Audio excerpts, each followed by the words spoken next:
Bau apaan nih? Kok busuk banget? Mungkin ada bangkai babi hutan kali ya di sekitar sini. Ayo kita cari, Ki. Ayo turun. Ayo turun.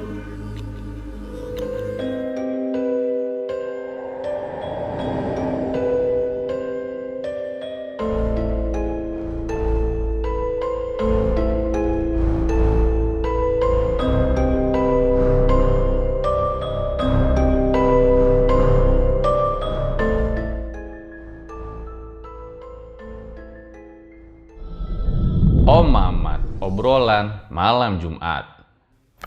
Kembali lagi bersama gua Fajar Aditya. Kali ini di Om Mamat season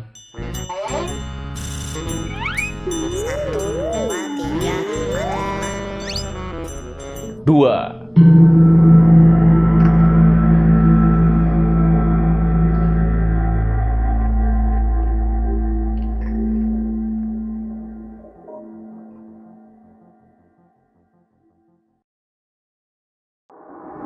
Terima kasih buat kalian yang telah klik video kali ini. Jadi di episode ini RJ5 akan menceritakan sebuah kisah yang berjudul Penghuni Lain Gunung Kembang.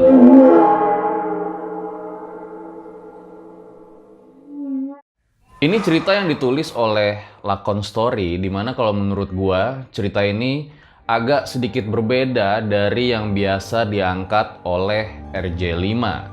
Jadi kalau menurut gua cerita ini, Wah, gila sih. terus biasanya nih guys, kalau gue cerita itu kan pakai sudut pandang orang pertama. Jadi kayak seakan-akan yang mengalaminya. Pada kali ini bakal berbeda, gue akan cerita dari sudut pandang orang ketiga. Tolong komen di bawah ya guys, kira-kira kalian suka sama yang mana? Sudut pandang pertama atau sudut pandang orang ketiga? So, gue rasa langsung saja. Berikut adalah ceritanya.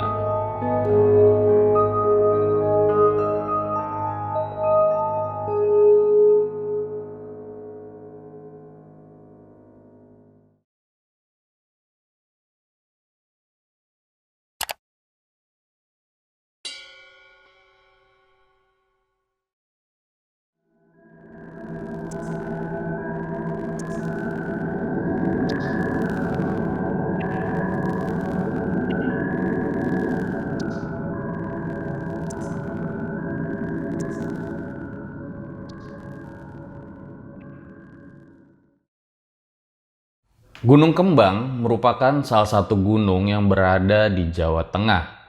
Memiliki ketinggian 2.320 meter di atas permukaan laut. Gunung ini sendiri sudah bisa didaki dari sejak cukup lama. Walaupun begitu, ternyata menurut beberapa warga, gunung ini terkenal juga dengan sisi mistisnya.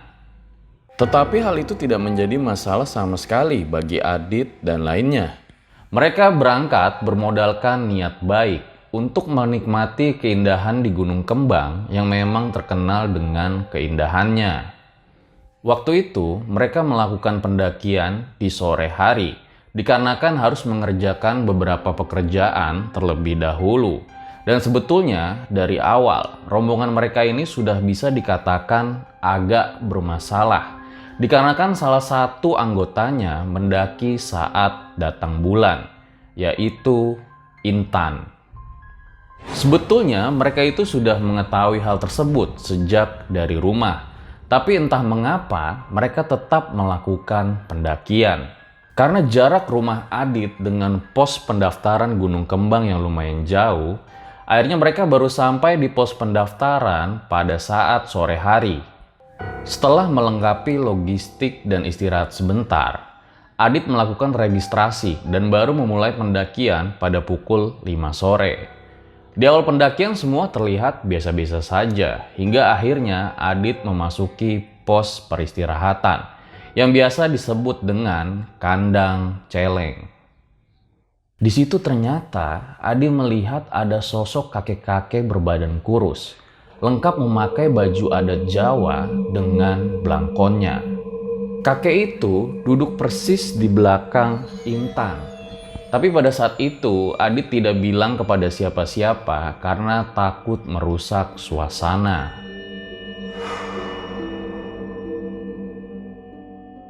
Perjalanan pun mereka lanjutkan. Karena dalam rombongan, Adit ini adalah satu-satunya yang pernah mendaki gunung ini. Jadi Adit memimpin perjalanan dengan berada di baris paling depan. Ketika lanjut berjalan, Adit sesekali menoleh ke belakang. Dan ternyata sosok kakek-kakek tersebut masih mengikuti mereka dari belakang. Mungkin jaraknya sekitar 10 langkah di belakang.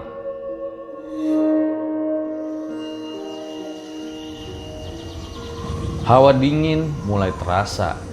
Ditambah suara jangkrik yang khas seolah menjadi teman perjalanan mereka saat itu. Tiba-tiba di tengah perjalanan, Adit dikagetkan dengan suara lonceng dan suara langkah kaki. Seolah-olah ada pendaki lain di sana. Padahal saat itu trek sedang sepi. Dan ternyata semua rombongan Adit juga mendengarnya. Mereka mulai ketakutan, tapi mencoba agar tidak gugup dan mulai berdoa sebisanya. Suasana yang sebelumnya biasa saja berubah menjadi mencekam.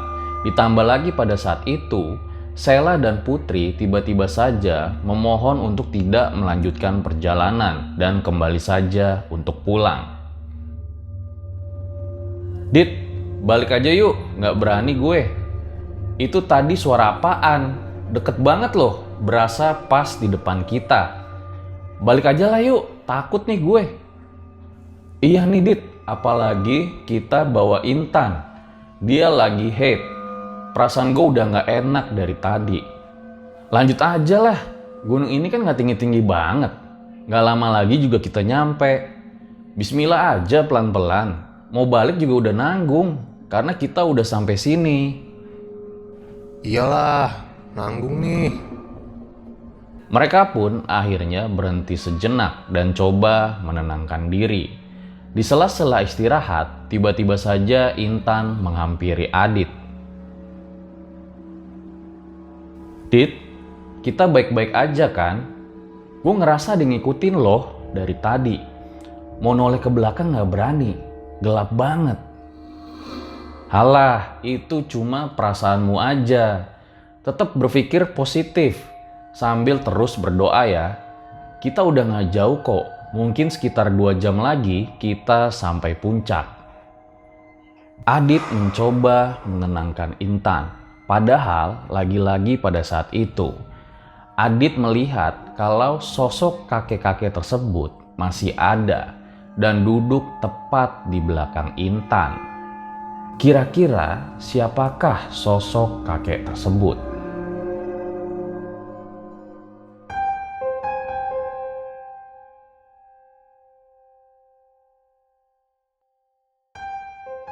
Karena Adit mulai khawatir dengan Intan, akhirnya mereka pun segera melanjutkan perjalanan. Tidak lama kemudian, akhirnya Adit dan rombongan lainnya sampai di pos peristirahatan selanjutnya.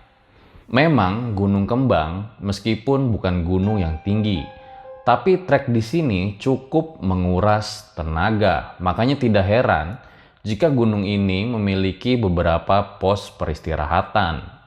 Saat mereka sedang coba melemaskan otot yang sudah mulai lelah, lagi-lagi Intan menghampiri Adit dan kali ini dia mengaku kembali melihat penampakan. Hal itu sengaja tidak dikasih tahu kepada Sheila dan Putri. Takutnya mereka akan semakin takut dan kembali untuk mengajak pulang. Saat itu Adit langsung memotong perkataan Intan karena takutnya malah menjadi beban. Tan, memang di semua gunung pasti ada penunggunya. Namanya juga kita sedang bertamu. Biarkan saja selama mereka tidak mengganggu kita. Tapi ternyata tidak sampai di situ.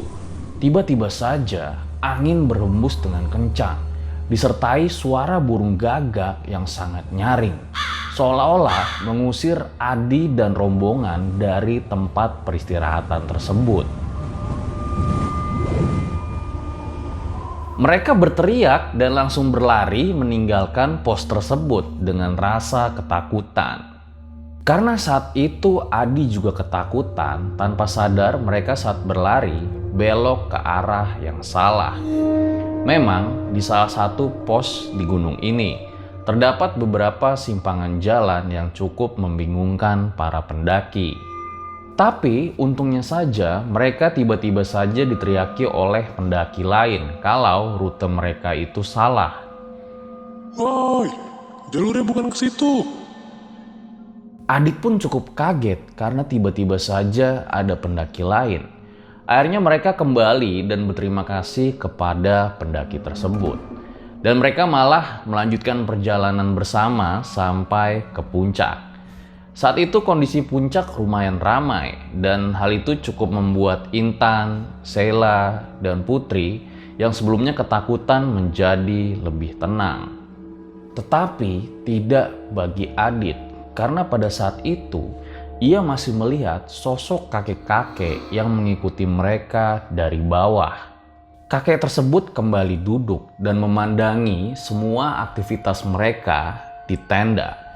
Karena dia adalah makhluk halus, jadi Adit tidak berani untuk mendekatinya.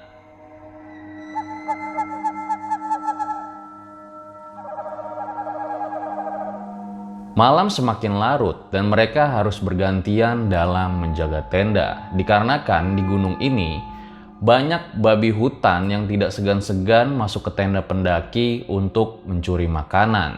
Oleh karena itu, sudah menjadi pemandangan yang wajar jika hingga larut malam masih mendengar suara pendaki lain yang bercengkrama. Saat itu, Adit, Dani, dan Rifki sepakat gabung ke tenda sebelah untuk bersilaturahmi dan juga menjaga mata agar tidak mengantuk.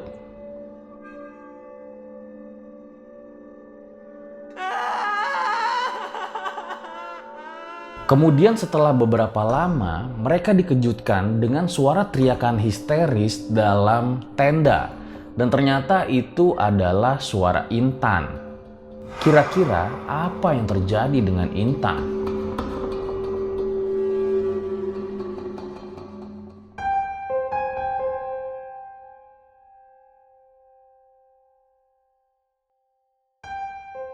Setelah dikagetkan dengan suara teriakan Intan, awalnya Adit mengira kalau ia diganggu oleh babi hutan, tapi ternyata tidak. Intan mengaku ia melihat sosok hitam besar bermata merah sedang terbang mengelilingi tenda dan seolah-olah seperti ingin memegang Intan. Adi sangat kaget mendengar penjelasan Intan. Ditambah lagi, ia melihat kondisi Intan yang sudah sangat lemas dan juga pucat. Mungkin saja ia telah drop dikarenakan lelah dan juga syok. Di situ Adi merasa sangat bersalah karena ialah yang bersikeras untuk melakukan pendakian ini.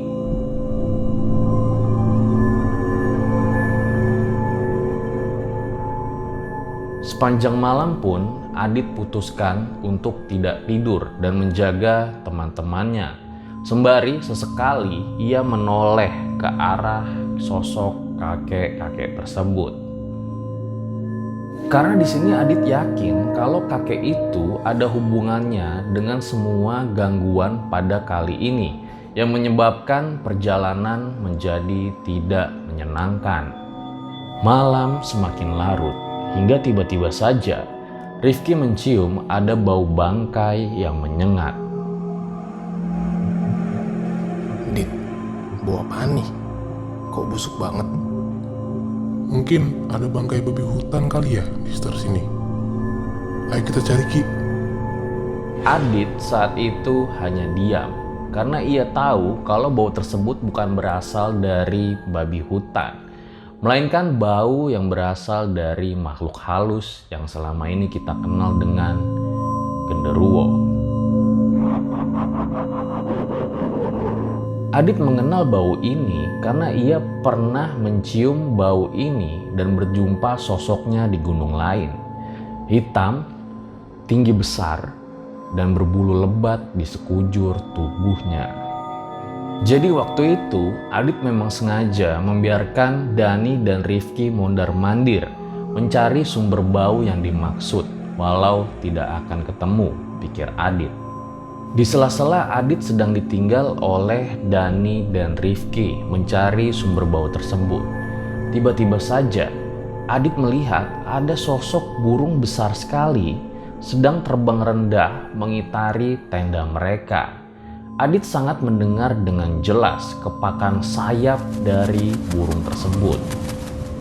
Ditambah hembusan angin yang sangat kencang pada saat itu, Adit berusaha mencari di sekitar tenda dan juga di langit. Tetapi hewan tersebut sudah tidak ada. Ia berpikir mungkin saja karena interaksi inilah Intan jadi menjerit histeris tadi. Adit menduga kalau itu bukanlah sosok burung maupun hewan, melainkan makhluk halus yang ingin mengganggu Intan karena sedang haid. Dan di saat itu juga, Adit sudah tidak melihat lagi sosok kakek-kakek tersebut. Entah ia menghilang kemana.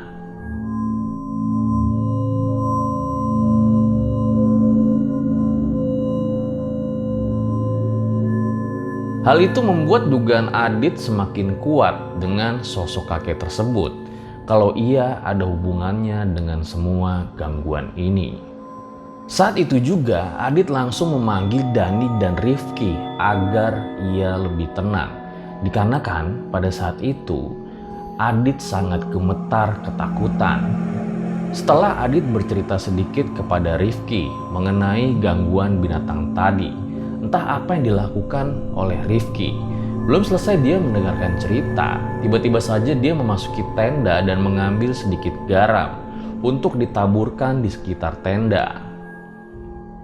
Entah maksudnya apa pada saat itu, Adit tidak terlalu paham. Yang jelas, usaha Rifki dapat dikatakan berhasil, dikarenakan gangguan-gangguan pada malam itu berangsur-angsur menghilang.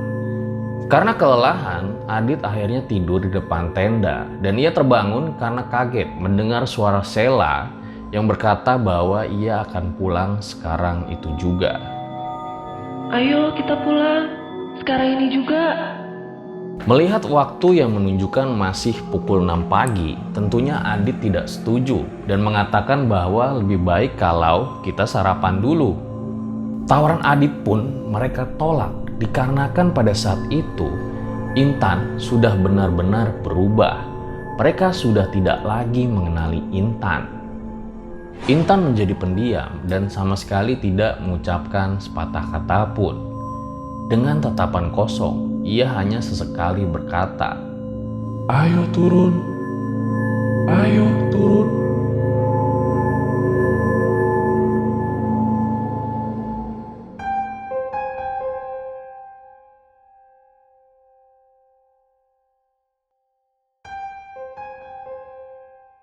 Ayo turun, ayo turun. Melihat Intan yang berubah, membuat Adit dan yang lainnya merasa cemas dan juga khawatir dengan keadaan Intan. Tapi di situ Adit merasa lega karena ia tidak lagi melihat sosok kakek-kakek yang mengikuti mereka dari bawah. Dan tanpa pikir panjang lagi, mereka pun segera turun. Anehnya di sepanjang perjalanan turun, Intan tidak mengeluarkan sepatah kata pun dan dia juga berjalan lebih cepat dari biasanya. Dan Adit juga merasa kalau ada banyak yang mengikuti mereka di belakang. Itu terasa dari bau aneh yang mereka cium dan juga suara burung gagak yang terdengar sangat dekat sekali walaupun tidak ada wujudnya. Singkat cerita, mereka semua sampai di bawah dan berhasil melewati gangguan-gangguan tersebut. Mereka pun langsung menuju ke rumah Intan karena khawatir dengan keadaannya. Dan betapa anehnya, ketika sampai di rumah Intan, Intan langsung masuk ke dalam rumah begitu saja. Dan Adit dan yang lainnya dihadang oleh ibu Intan agar tetap di luar saja. Adit pun bertanya-tanya sebenarnya apa yang sedang terjadi.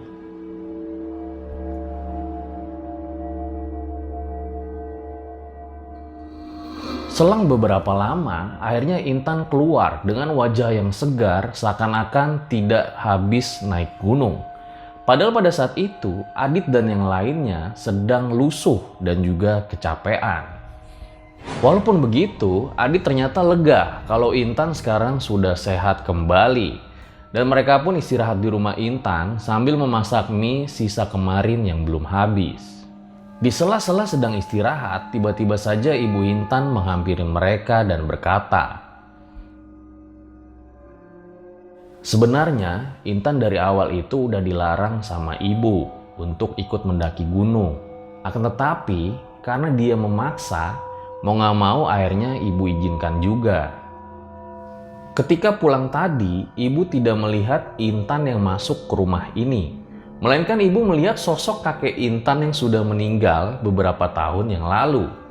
Ibu langsung tersenyum karena ibu menduga bahwa kakek Intan ikut serta dalam pendakian kalian. Jadi tadi Intan masuk rumah dan langsung bikin kopi kesukaan kakeknya saat masih hidup.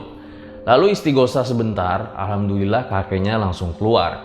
Mungkin terlalu sayang sama cucunya kali ya. Adit kaget mendengar perkataan dari Ibu Intan kalau ternyata sosok kakek-kakek yang ia lihat kemarin adalah sosok yang menjaga Intan. Seketika Adit pun langsung teringat kejadian saat Intan berteriak ketika ia melihat ada sosok yang terbang di tenda.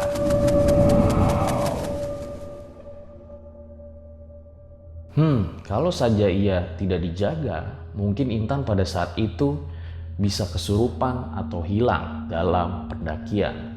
Wah, sepertinya ini memang menjadi pendakian yang cukup berbahaya, ucap Adit dalam hati. Saat itu, Adit juga langsung sangat bersyukur karena mereka semua selamat dan tidak terjadi kejadian apa-apa.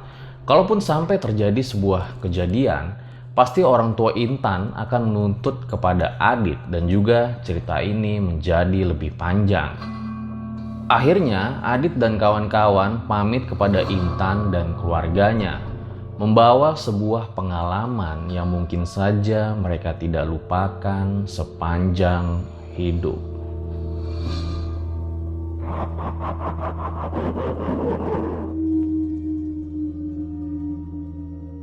Itu dia guys, sebuah kisah yang sangat luar biasa sekali dari Lakon Story. Dimana dari awal pendakian, Adit ini udah merasa diikuti oleh sosok kakek-kakek. Dan di akhir barulah ia tahu siapa sosok kakek-kakek tersebut. Bentar, mata gue kok kayak merah ya? Gue rasa cukup demikian episode pada kali ini. Kemudian buat kalian yang pengen tahu nih kelanjutan cerita ini dengan narasumbernya, bisa banget kalian cek channel YouTube Lakon Story karena di situ ada wawancara dengan Intan, sang narasumber. Gue juga mengucapkan terima kasih kepada Lakon Story karena telah mengizinkan RJ5 membacakan kisah ini.